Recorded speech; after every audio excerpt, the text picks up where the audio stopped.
Welcome to another episode of our Personal Empowerment Premium Audio Series, Finding Yourself in Paradise. Hi, I'm Michael Benner. And I'm Steve Snyder. And the topic of our show today, well, this is something, if you want to be your best, you have to be able to do this. You have to be able to tame your anxiety and your stress. Taming stress and anxiety. There's lots of words we could use, of course. We could talk about stress reduction. We could talk about stress management. I suppose we could talk about eliminating stress, but that would be misleading. You're always going to have stress in your life, so let's talk about how to domesticate it, how to tame it. Management, I think, is a good word, and even stress reduction, but it's what you do with what's done to you that matters. Most people think of control as managing the stimulus. We're going to talk today about what do you do with that which you really can't control, the stuff that's going to happen to you. This is much of your life, right? That is out of your control and beyond your control, but you can manage or tame your perception and response. And, of course, therein lies the power. You know, you may have a little bit of control over the stimulus, over what happens. You can put yourself in the right place at the right time sometimes, or make sure you're not in the wrong place at the wrong time. But that being said, stuff happens. So it's really, what can you do about that? Well, if you are in a state of stress where your brain believes you're in danger, even though it's not really dangerous, it's just really confusing, but your brain thinks it's dangerous, then what happens when that stimulus goes off is you're going to do what you did last time. You don't have time to think about any new options or any creative ways of dealing with it. You're on autopilot. You're going to knee-jerk. You're going to react the way you did last time. I mean, parents find themselves blurting things to their kids that their parents said to them, even though they promised themselves never to say stuff like that. So you have to be sort of out of stress to be able to be in charge of your perception and your response. So you can choose your mood, your attitude, your point of view, the way you're going to look at it this time, and also you can choose to do what you did last time, or to do something different this time, or do something really different this time. Once you're out of stress, you now have the ability to use all of your brain to make wonderful decisions. But when you're in stress, you have a tendency to be so feeling endangered, you make bad decisions and careless mistakes. And let's be clear. I said this, but I want to repeat it. Everyone has stress. And the people that say to me, oh, I don't have any stress, those people often are the most stressed of all because they're denying their stress. They may be addicted to it, literally, the adrenaline that's generated. They may be calling their stress and anxiety excitement, and it certainly can be in the short term, but as a lifestyle. You see, the body believes that it may be in danger. There's this fight-or-flight response that causes all kinds of chemical changes besides the adrenaline itself that in the long run can and does suppress the immune system. It also accelerates the frequency of brain waves. It dilates pupils. It tightens muscles, heightens blood pressure and pulse, all in a series of attempts to prepare you to either fight or run away from the danger. Now, in those rare situations where your stress and anxiety comes from real danger, and you fight or run and survive, there's a period of catching your breath. And you let go of it. But in the 90 to 95% of the cases where stress and anxiety comes not from danger, but just confusion and being overstimulated, trying to do too much, you never get to that survival point. You never get to that unless you exercise, you see, or practice meditation or yoga and deliberately put your attention on the kind of slow, deep breathing and deliberate release of physical tension that acts as an antidote and reverses the chemistry. Now the adrenal glands relax. Now your pupils return to their normal size. Now brain waves adjust and come down to the levels where they ought to be, and so on and so forth. I think the primary point that Steve and I agreed we want to make near the top of this program is that even if you don't recognize some big, demanding, overwhelming source of stress in your life, nevertheless, stress and anxiety is cumulative. It adds up little by little, bit by bit. A little worry here, a little bit of nervousness about that.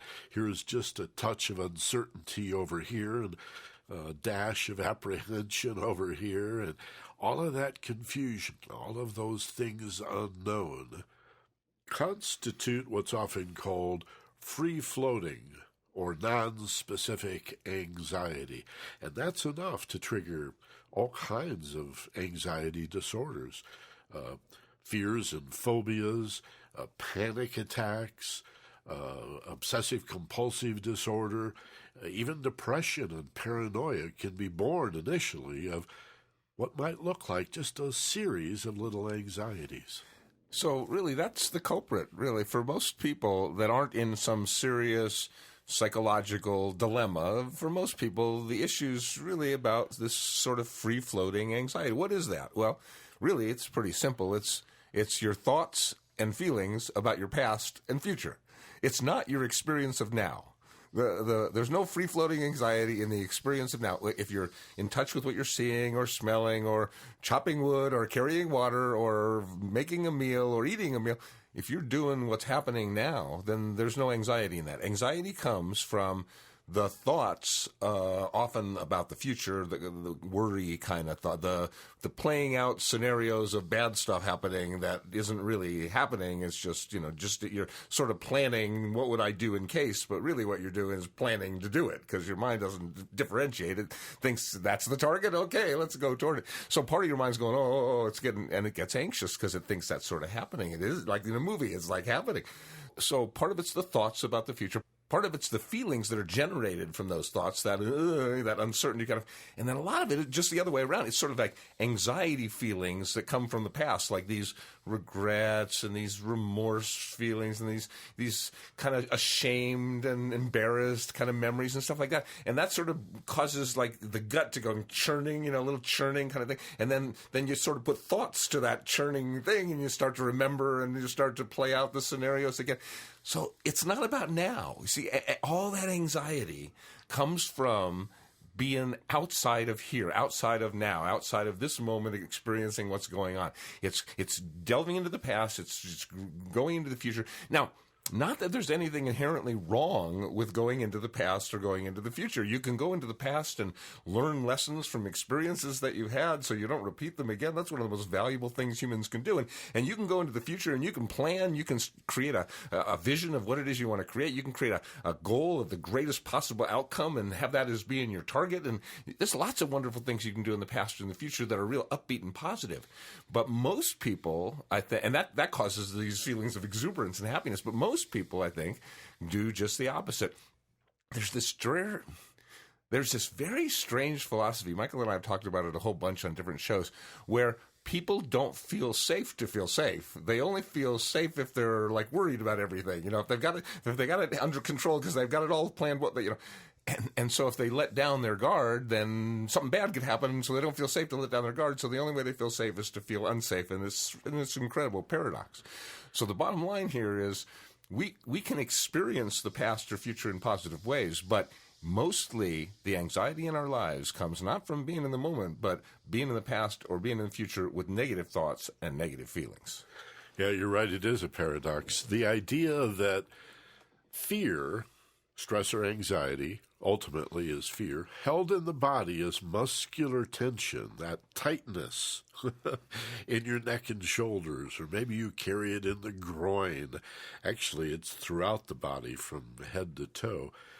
That physical tension that sometimes is called pressure or just stress, many people call that being careful. So they wear their stress and anxiety as if it's a positive thing. This is a way to be careful. And if I allow myself to feel safe and relaxed, whoa, now I'm not being careful. Now danger could sneak up on me. Well, Actually, you're in much greater danger from carrying the tension. You become a threat to yourself, don't you see? The body wants to feel safe and relaxed. And the truth of the matter is, Steve pointed this out a couple of weeks ago in this series, you are safer than your ancestors ever were. In fact, Steve, the fellow you mentioned who wrote the book, you talked about him a couple of weeks ago. I just saw him on the Colbert Show the other night. Steven Pinker? Yeah, that's his name. Our Better Angels, I think, was He's the name like a of it. Harvard professor. Oh, he does great TED Talks. One of the smartest guys I've ever seen. And he says there's no question about it. All the studies prove that in every conceivable way, you are safer now. Your children are safer now. Your parents, people going out on the street. I mean, you could increase the danger depending on what time you go to what part of town. You could be silly about it. But on balance, we're all safer than we've ever been. So take a breath and relax. And if it's not danger that is causing the stress, what's left? Well, let's name some of them, and then I'll have Steve flesh these out for you. The second stressor, besides real, clear, and present danger, would be imagined danger, like the fear of flying. You're actually safer in the airplane than you were driving your car to the airport, but it doesn't feel that way at 35,000 feet. Then we have to look at time. Hurry-up sickness, not knowing if there's enough time. That's a big stressor for a lot of people. Control is another one. In fact, a lot of stress management experts will talk about control and nothing else. Are you in control? And as Steve and I said earlier in this program, are you trying to control the stimulus and what's happening to you? Or are you wise enough to control instead your perception and response? We'll talk about that. And then I think there are three others, sources of stress. And that's not knowing what to do because you don't know what you want, because ultimately, and this may be the biggest stressor of all, you really don't know who is this individual that's doing the doing and doing the wanting. And so who am I? And not knowing who you are and who is this person I'm trying to put in control. Why do I feel the way I feel? Why do I think the way I think? Why do I do the crazy things that I do? I think these are the 7 root sources of stress and anxiety. Very nicely put. Let's look at that. There is clear and present danger, but that's not something we really have to spend much time thinking about because we have this autopilot fight or flight thing that just takes over. No matter what you plan to do in danger, you're going to just do what survival says to do. You're going to run or you're going to hit, or you're going to freeze or you're going to faint. There are options, but you're not going to choose one. You're going to your fight or flight mechanism is going to take over. So in clear and present danger, it's not something to be even concerned with. You got the best mechanism that genetics can buy, The bottom line is, though, what about those things that are perceived danger? For example, a guy just the other day at one of the talks I was given asked, well, what about like riding a motorcycle? Isn't that dangerous? And I said, well, it depends. If I were riding a motorcycle, seeing as I've never driven a motorcycle, yes, it would be extraordinarily dangerous. But if you're a regular motorcycle driver, riding a motorcycle is not dangerous. It's a very safe experience with moments of potential danger, just like being a pedestrian. When you're a pedestrian, is walking safe? Well, of course walking safe, but there are moments when walking is not safe. When somebody's idiot's driving a car, and there are times you have to be alert to potential danger. So just because there's potential danger, there is potential danger every time you're getting into the bathtub. That's very potentially So yes, there are experiences that could have potential moments of danger you have to be aware of. Bob Dylan said, you always have to be prepared. You just never know for what. The motorcycle is a great example, I'll say, as a motorcycle rider, because the greatest danger of all is refusing to wear a helmet, you see, and that's totally in your control. And man, I remember what it's like to ride without a helmet out in the country or the desert on a warm summer night. It's like you have the fastest horse in the West, and you're just zooming through the desert and the prairies and the meadows, and it's an incredible feeling. but it's really not worth risking your life for. So put on the bucket. Of course, it's all a matter of degree. You can't get people in cars to wear helmets unless they're race car drivers. And kids on bicycles tend to wear helmets now, although we never even thought of doing that as kids. So much of the danger is a matter of our response to the situation. We set ourselves up, as you indicated. The bathroom is probably the most dangerous place in the world. And there's no terrorists in your bathroom. It's just a little water on the floor. So in dealing with imaginary danger, where like right now I'm safe, yes, it's possible that something bad could happen. I mean, I'm a pedestrian and there are cars, or I'm a motorcycle driver and there are idiot drivers, but right now I'm safe, and if anything really dangerous happens, I trust that my autopilot will take over, the fight or flight will take over. So how do I feel safe now when I'm getting all that anxiety stuff? I mean, when I'm getting all that, like, I could get hit by a car, or how do I deal with that? That's the real issue, because you're not going to eliminate those thoughts. You don't want to eliminate those thoughts. It's good that you have those negative thoughts and feelings for a lot of reasons. It's like glancing at the dashboard every now and then. You want to take a look, but it's how you respond to those thoughts and feelings that is the key.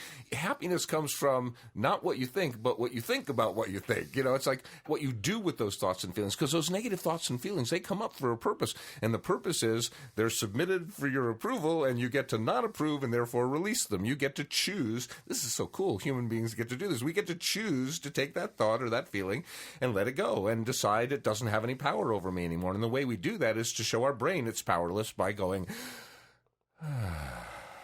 because anytime you take a deep breath, your brain goes, I'm not in any danger here. If I can take a deep breath, I have to be safe. So anytime you have that anxiety feeling, you just take that one slow, conscious, deep breath. Pay attention to a breath. And your brain goes, well, gosh, you just took your mind off of everything else out there. So if you could do that, if you could go only in here and pay attention to only how it feels to take a breath, well, there couldn't be any imminent danger right now. I mean, if there were any danger right now, my survival mechanism wouldn't let me go inside and pay attention to a deep breath. So if I could do that, and then all of a sudden my brain gets all this oxygen, which creates all these wonderful experiences. I mean, the brain loves to breathe. It hates to not breathe. It loves to breathe. So it gets this rush, this wonderful rush of oxygen.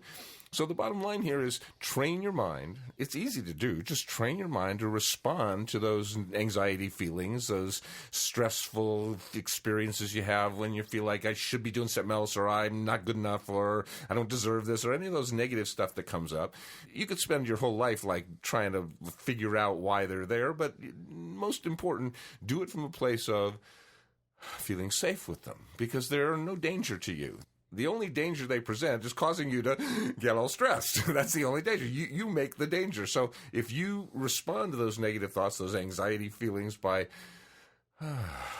feeling safe, then you'll always have the memory of them, but they'll have no charge anymore. You're taking away their magnetism, their charge, their electricity, if you will. You're just making them inert. They'll be there as a memory, but not like a memory that causes you to feel any anxiety anymore. It's good that you have anxiety feelings, because that gives you the opportunity to release the anxiety from your past. It's good that you allow yourself to experience those negative thoughts, because then you can breathe and make them less and less powerful. The more you breathe into your fear thoughts and feelings, the less powerful they become. If you find yourself in a fear situation and you breathe deeply in it, all of a sudden your brain thinks you're not quite as afraid as you used to be. And that's a big deal, because I think one of my favorite lines, I think I got this from you a long time ago. The worst part about fear is the fear it's going to get worse. Well, FDR said that too in his own way, about the only thing we have to fear is fear itself. Because as Steve just explained to you, it's all about confusion and things unknown. And that's a nice setup for number 3, which is time. I don't know if I have enough time. Let's quickly summarize. The first source of stress and anxiety is real, clear and present danger. Then the imagined danger. Point is, you just don't know. There it is again. And then time. Well, what's the antidote here? To know, to be better organized, to map your day out and your week and the year And crazy though it may sound to some people, a 5-year plan is a pretty good idea.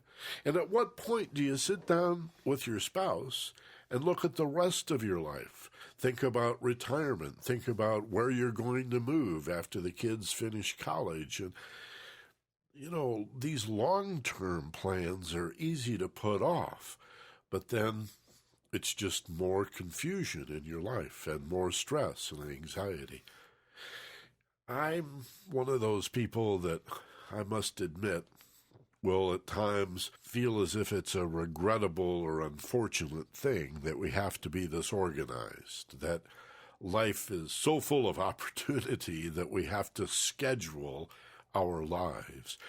We may even have to schedule quality time to set aside our work and spend with the spouse or the kids or your parents or your friends or whatever. You may have to actually schedule playtime. Scheduling time to relax sounds a little bit ironic, but it's smart, because if you can discipline yourself in this way and also be organized, like David Allen's book, Getting Things Done, GTD, if you can be that organized inside in an attempt to organize the world outside. I mean, look at my desk. This is you can't see it. But Steve can see it. This is a reflection of what's going on in my head, right? It could be a lot worse than this, but I must admit it could be a little more organized than this. My rule is if I can find it in 3 minutes or less, then I'm cool. That's my own self-imposed rule, and that works for me. But again, the antidote is knowledge.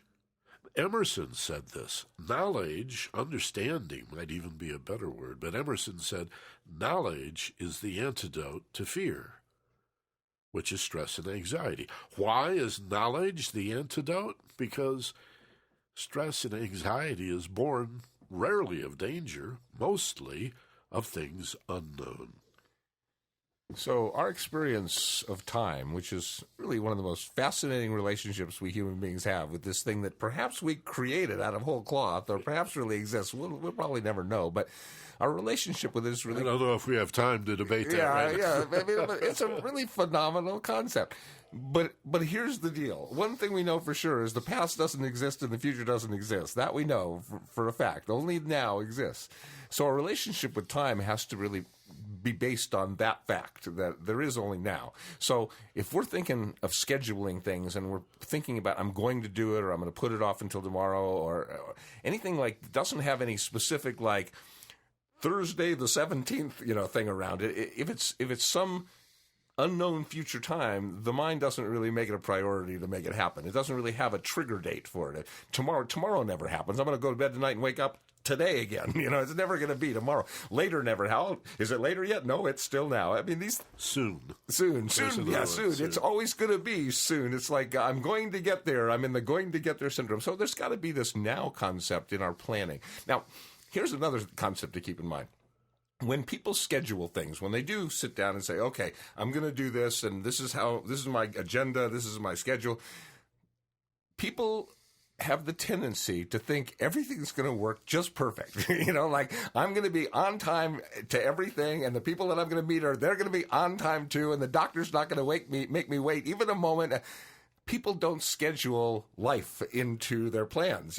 Stuff happens. Traffic happens. Weather happens. People have kids that do stuff. That stuff happens. And if your schedule is like a domino thing, where if this one falls, then you miss the next one and miss the next. If you live your life in that kind of a schedule, then you're setting yourself up for inevitable failure, because there's never going to be one of those probably days, certainly weeks, no chance there's going to be a month when something doesn't go different than you had planned it to go. I always marvel at people who are perennially late, and they always blame the something on it. It's like it's never their responsibility. They're just always late. And what it is they have it all planned that it's going to take me 15 minutes to get there, but they don't have it planned that it's going to take me the extra 10 to find the keys or extra 9 to get the kids ready or They plan for every contingency to just flow smoothly. And, folks, life doesn't work that way. if at all, certainly rarely. So when it comes to time, understand that you must plan as if there's going to be contingencies, as if stuff might not go as smoothly as you hoped it's going to go. And you also have to make specific future plans that have a date associated with them. I'm going to do it tomorrow in the future. I'm going to get that. Doesn't work. It's got to be Thursday the 17th at 1 p.m. Not like in the appointment book, or on the computer calendar. Like make it a real time so that the brain goes, oh, it is that time now. This actually exists. Tomorrow doesn't actually exist, but Thursday the 17th at 2 p.m. actually exists and becomes a trigger to do the things that you have programmed your mind to do. I hesitate to even mention this because I've struggled with being perpetually 8 to 10 minutes late throughout my life. And I've heard people say, and I've read in a number of authoritative sources as well, that this is related to self-esteem. But that never made sense to me, so I took another look at it, looked even deeper. And it is part of self-esteem, but I think at least for me, and it's a little embarrassing to admit, it's a matter of exaggerated or inappropriate self-importance. It's like I'm way too busy and the things I have to do are far too important for me to arrive early. I think, in my life anyway, the reason that I'm often 8 to 10 minutes late is a fear of arriving 8 to 10 minutes early, or 20 minutes early, God forbid, or a half hour early. Oh my God, what'll I do? And then feeling like I'm wasting this time. And the truth of the matter is the pressure that we put on ourselves. I don't care what you do for a living or who you think you are. The day after we're gone, the people who love us are going to miss us. But the world is going to continue to turn. The earth is going to continue to rotate around the sun. Destiny will continue to unfold just fine without us. And again, we can even look at the way people drive in traffic. They're not only in a hurry to get home after work, which is somewhat understandable, they're in a hurry to get to work. Always in a hurry. I think, again, it's an exaggerated sense of self-importance.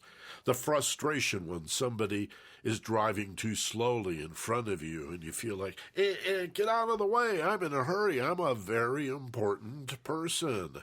I got places to go and things to do. You don't know how important my life is, how essential. It's nonsense. And in any event, it's self-imposed, and it will shorten your life if you don't take a look at these things and maybe reorganize and reprioritize the time in your life. Learn to schedule so you can get a handle on the stress that comes from number 3, time. And that really leads us to the fourth, which is control. And Steve, I'd like you to talk about the difference between controlling or attempting to control what's done to us versus how we look at it and what we do with it. Yeah, again, we said therein lies the power in your perception of the stimulus and your chosen, even-tempered, well-reasoned response. Just to backtrack, though, I want to also put in my kudos for David Allen's book, Getting Things Done, because that's just, if you're interested in finding a way to live with time, that's the best book that's ever been written as far as I'm concerned. So we're dealing with now, stuff happens, if it's not truly dangerous and we're not rushed, we have a chance to deal with it. What do we do with it? Well, our instant response is to knee-jerk, to do what we did last time. But if we're feeling in more control, a little... I've taken a breath, and we're like in a place of choice now that we can stop. And first of all, we have the option of doing nothing. That's a really wonderful option that you have when stuff happens. You don't have to always do something. Sometimes, if you can't improve upon the silence, then it's better to just not say anything right now. Sometimes it's better to just take a step back and decide not to do anything. But oftentimes there are choices to make, like, what do I do? What do I do? Well, we had a wonderful little process we put together a while back where like kind of like a what do I do now button, like an easy button. Like, all right, what do I do? Well, first thing you want to ask yourself is this a problem to be solved, or is this a feeling to be healed, a hurt to be healed? Because sometimes there's nothing you really need to do except take a look at the fact that what just happened makes you feel sad or lonely or angry or upset. There's nothing really you have to do except deal with the hurt. Or maybe there is a problem that needs to be solved. You got to figure out what to do. So ask yourself, is this a problem to be solved? Is there something to do here? Or is this just a feeling? Not just a feeling, but is this a feeling? Is this a hurt inside of me? I need to look at, explore, understand, and heal. And if it's, let's say it is a problem to be solved, you want to ask yourself, well, which kind of problem is it? Is this a problem where I know what I want, but I don't know how to get it? I mean, I do know the outcome I'm looking for. I just don't know how to get from here to there. Or is it the kind of problem where I just really haven't the slightest idea what I want? I'm lost. I don't know I just don't even know what I want here. And unfortunately, we have two minds. One works real well dealing with one problem, and one works real well dealing with the other. If you know what you want, but you don't know how to get it, then you can, imagine you have it with this focused passion state over and over again with great passion. Just pretend you already have it. Set yourself on the direction, move toward that bullseye. It doesn't matter if you actually get there. You just have direction now, so start moving that way. Imagine what you want as if you've already got it over and over again with great passion, real or imaginary. And if you don't know what you want, well, then you give yourself the opportunity to find the answer to that question from the only place you possibly could find the answer to that question, inside of you, inside of your emotional intelligence. Because what you want, you must understand, is not logical. If what you wanted was logical, then every human using the same logic would want the exact same things in the exact same order. But no, what you want is emotional. What you want means really what's your heart desire. So you must ask that mind. You must take a deep breath and close your eyes and go to this alpha state, this focused passion state, this narrow awake place, away from the stress, into relaxation, and ask. And you must ask what you want. But you must ask much more specifically, really, what you want the most. Because what you want is so nebulous. There's so many things that you want. But what you want the most. And then realize that just knowing that gives you your best bullseye, and the journey toward that's your best journey. It doesn't matter if you actually get there. In fact, you may change bullseyes as you go. But what matters is you're aiming true. You're aiming toward the thing that would fulfill you the most, the thing that would be the greatest thing. And even if you don't think you deserve it yet, you might, as you progress toward it, get to a place where you feel like you do deserve it. So aim for it anyway. So again, if you're feeling lost and lonely and you don't know what to do, you ask yourself, is this a problem to be solved or a hurt to be healed? And if it's a hurt to be healed, you go into the hurt and feel it, experience it, and breathe into it. And if it's a problem to be solved, you ask, is this the kind of problem where I don't know what I want, or is it the kind of problem where I do know what I want? And then you proceed from there. So that's 6 of the 7. Let's go over them again. Talking about sources of stress and anxiety, it's just a model that Steve and I use. It's not the end-all and be-all, but the first is real, clear, and present danger. And you've got, as Steve keeps insisting, this really wonderful, fight-or-flight response that we inherited from our ancestors. I mean, we're the offspring of survivors, after all, right? And then we have imaginary danger. That's number 2. I'm not sure. I don't know if I'm in danger. Or maybe I sense some sort of danger, but I'm not sure I understand all of the implications and ramifications. And most of that's from the past or the future. Yeah, that's exactly right. Exactly. Because if I was in danger now, I'd be fighting or running. I wouldn't be thinking. Right. It's not now. It's right. So those are the first 2, danger and imaginary danger. And then time and control we talked about. And Steve's just referred to, well, what if I don't know what to do? You ask, do I know what I want? And that's really 5 and 6, not knowing what to do and not knowing. Most of what passes as confusion about what to do is simply the result of not being clear and specific about what you want. To do about what? You can keep saying to yourself again and again, what am I going to do? I don't know what to do. Hey, Bill, what do you think I should do? Well, what do you want me to do about this? I don't know what to do. It's because you don't know what you want. You're asking the wrong question. But now we're to the big one, number 7, which really embraces all of the other 6, and that's who am I? The amount of anxiety and stress, the apprehension, the nervousness, the worry, the doubt, let's use the F word, the fear that comes from having no idea who you really are. Oh, I know you made some decisions in childhood as a young child, and then you made a few more decisions as a young teenager, and as you approached graduating from high school and then maybe going to university or college and moving out into the world, a few more decisions about your aspirations, the way you dress, your class, how classy you are, and the kind of persona or character that you're going to project out into the world. But it's like Shakespeare saying all the world is a stage, and each of us are but players with our entrances and our exits. The vast majority of what we call me is a role that we play to try to please other people. And it's made up mostly of what you think about yourself and what you think about what you think about yourself. And if you realize, or if even right now you're willing to consider, that a lot of your stress and anxiety comes simply from not knowing the truth of who you are. You've got fingerprint evidence and DNA proof that you are a unique individual. Imagine most people living their entire lives and never really wanting to know the truth of that individuality. How do you do it? Well, I'll give you a clue.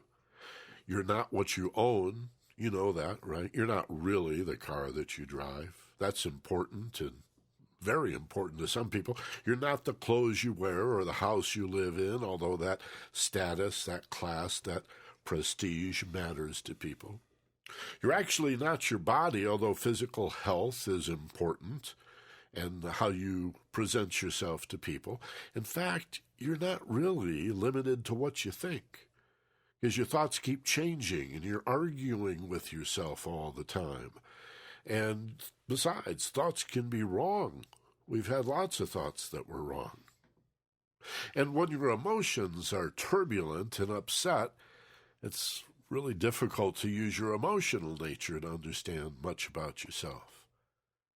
So to find yourself in paradise, let's bottom line it. That's what this whole series is about. You need to still that body, sit still, breathe, relax, and a funny thing happens. As the body and the brain feel safe, the mind gets quiet. Fewer thoughts demanding your attention. The emotional turmoil and disturbance becomes calm, and you're left with a feeling that stands above the emotional nature. A sixth sense, some people call it intuition, other people name it, but it's an awareness of self that transcends the physical, the mental, and even the emotional. It's a feeling, but not a physical feeling, not an emotional feeling. You could call it, I suppose, a mental feeling, but again, it stands above all three, and it's best described, I think, as an awareness, understanding in terms of being aware, sometimes described as a light, like being enlightened, or the light bulb pops on, and oh, I see why I think this way and feel this way and behave this way. Oh, and the place to do that is the alpha brainwave level. What we call focused passion, or narrow awake, is one of Steve's terms that we really like a lot. In fact, we're going to do that in just a few moments to help you better understand yourself and manage all these other sources of stress and anxiety, even the little trivial stuff that adds up, that accumulates, that free-floating or non-specific anxiety. So for those who can feel safe enough to get past the what do I do's into looking deeper into the what do I really want the most. And then it can explore that from a level of, well, who is the me that's doing the wanting of this thing? If you get to that philosophical place, and it really is, it means love. It's this love of self place, to explore deep enough to really want to know, who am I really? Then from that place, what you're looking for is who is looking. I love that quote. What you're looking for is the person who's now looking for that answer. That part of you that can step back and not be your thoughts, not be your feelings, not be your body, not be your car, not be your clothes, like Michael said. That part of you that is fascinated enough to step back and ask the big question, who am I? And that's that part that's exploring that is who you are. You know, that's a big clue. The best of us comes to us more as questions than answers. Yeah, nicely said. I mean, it's really true. The know-it-all, nobody respects somebody that's got all the answers or thinks they have all the answers. Although I want the surgeon to know what to do. You know, of course. I mean, there are places where it's valuable. And we can call that experience as well as book learning and dedication to career and so on and so forth. But the best of women and men in every career, every occupation, every endeavor, even if it's raising children or being a good neighbor, a good citizen in the community, these are individuals who are asking questions, always curious, always wanting to know, and again, to direct it inward, make the question more about you than the whole world around you. As that ancient Eastern wisdom goes, why cover the whole world with leather when you could just slip on some sandals, you see? Why change the whole world when the smartest and most effective way to improve the world is to improve yourself? And it is those who feel safe enough to look inside and ask those big questions that are successful in discovering their fulfillment. It's those who don't ask the questions because they think they have to look out there for all the possible dangers. They don't feel safe enough to quiet down and look inside themselves. They don't experience the philosophy, the love of their thoughts, the love of the exploration of the... Or the love of truth, sometimes it's defined as love of truth. Yeah, same thing, though. The ultimate truth is, who am I? What am I for? Why am I here? And so to find the answer to that, we must understand that survival trumps self-improvement. I mean, if there's a survival issue, then it's, you haven't got time to take a look at the answers to these questions. It's those who feel safe. So let's start with that basic premise. Let's start by feeling safe. And the way to do that, of course, as we often say, is to find yourself in paradise. The self is that higher self we're referring to, and the paradise is that place, that alpha brainwave state, that place narrow awake that leads us to the experience of becoming fully awake. So take a deep breath, close your eyes, and as you release, start by conjuring up in that amazing mind of yours a spectacular place of relaxation and of peace. It always takes a few seconds, 20, 30 seconds if you're really, really good, maybe 2 or 3 minutes if you're a beginner, to reorient yourself from being on guard and carrying a lot of muscular tension to really feeling safe and relaxed and being physically relaxed. Feel right now muscles unwinding. You can create and sense a letting go in your body from the top of your head to the soles of your feet. Let go of your problems as physical tension falling away. Let go of your concerns and fears as thoughts that seem to demand your attention. Sometimes 8, 10, 12 at a time. Thoughts shouting inside our heads, listen to me, or pictures flashing, look at this, look at that, no, over here. This is not the best way to get things done. To have these thoughts and feelings fighting with each other inside us, and the brain feeling, gosh, I must be in some sort of danger here. Look at all this emotional and mental, and look at all this emotional and mental activity and the physical tension in my muscles. Drop it. Just let it go. If you really, really want it, you can have it back in about 7 minutes. But right now, just practice. How would it feel? As if everything was just fine. Imagine being 6 or 7 years old, and it's summer vacation, and there's no school and no homework, and everything's cool at home. Your parents aren't fighting. Everything's fine, and you're doing something that you love to do, and it's a beautiful day, and time seems to stand still, and everything is just fine. Everything is great, just as it is. Feel that safety. Feel free. Everything is just as it's supposed to be. And imagine there's a wonderful sign that says, I don't want to give away the ending, but everything's going to be fine. I mean, it's all going to work out.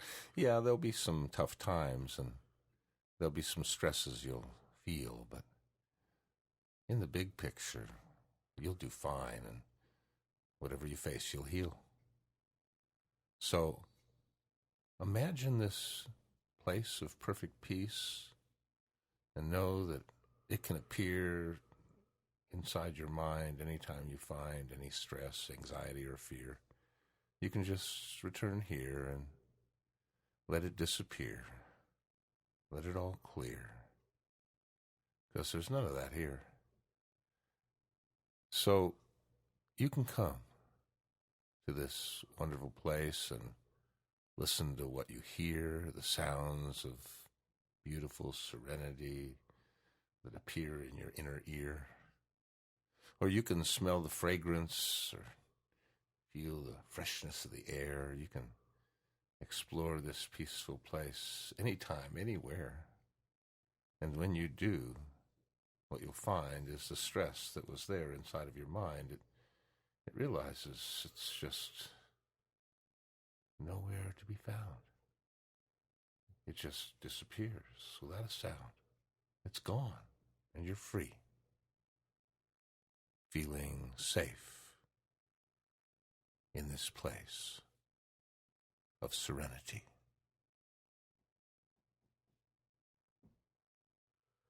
And now, consider bringing this feeling of being safe with you back to the wide awake place. As you reorient yourself to the sound of our voices and bring to mind what you'll see in just a moment when we finally have you open your eyes.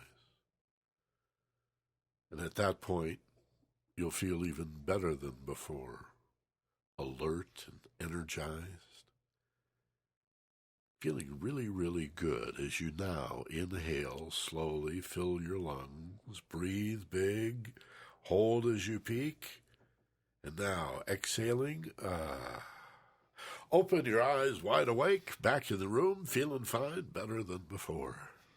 Yeah, stress in any of its forms, whether it's physical tension or emotional anxiety or mental confusion, in any of its forms, it causes you to stop breathing as much. It causes you to breathe shallow or to just stop breathing altogether. So keep that in mind. And, breathing is one of those really remarkable things that you can do on autopilot or you can do consciously, and if you do it consciously, then you are in control of your life. You choose to take a deep breath. What you choose to do is to say to whatever that stimulus is, whether it's from your memory or your worry of the future, or whether it's anything going on, you're choosing to say to that, I feel safe in spite of whatever it is this thing is. I feel safe. No matter what you got to say to me, I feel safe. Whenever you take a deep breath, your brain goes, I feel safe. And that's one of the greatest messages you can give your brain. So remember to feel safe and remember to breathe, to remind yourself to feel safe.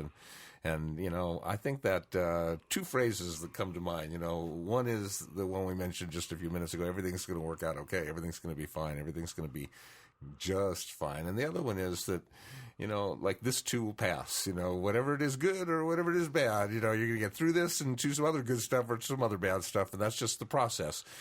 But the fear you're experiencing that's causing you so much stress mostly doesn't exist. Mostly it's the past and mostly it's the future or your wrong thoughts or your fear feelings. Right here, right now, you are safe. This is, as we record this, October of 2011, and earlier this year, Steve and I did a Maui mindfulness retreat in Nahiku here in Maui, Hawaii. And several people from that retreat have contacted us over the summer and said, when can we come back? And are you going to do that same retreat again? Well, we plan to, in 2012, do at least one retreat, but the date is still pending, so it's to be announced. We're looking for a new and even better venue. And we're not going to do a different retreat exactly, but we're going to focus in our second retreat on an aspect of mindfulness called stress reduction. So if you like this program, keep checking the website. Come to Focused Passion every so often. Watch the newsletter that you get on Thursdays or Fridays or at the latest on Saturday. The Focused Passion newsletter will have the announcement in there, and we'll give you plenty of lead time to make your plans. It's not like we're going to spring it on you 3 or 4 weeks before the event. We'll give you several months' notice. But your dreams can't come true if you don't have any dreams, so why don't you start dreaming now about visiting us here in Maui in 2012 for what's called an MBSR, Mindfulness-Based Stress Reduction Retreat. Come to paradise and find yourself right here. I promise you it'll change your life. It has for the women and men that came to our first one earlier this year. They want to come back. And these are rather small. We're not going to do scores of people or hundreds of people, and I'll tell you, it's not going to be at one of the resort hotels. There are some very, very cool, closer to the earth, but still really, really nice retreat venues here in Maui. So we're excited about it, and I wanted to mention that. So check focusedpassion.com, check our sister site, theagelesswisdom.com, and keep your eye on the newsletter, okay? And with that, be gentle, love life, and take care of each other. For Steve Snyder, this is Michael Benner. Aloha from Maui.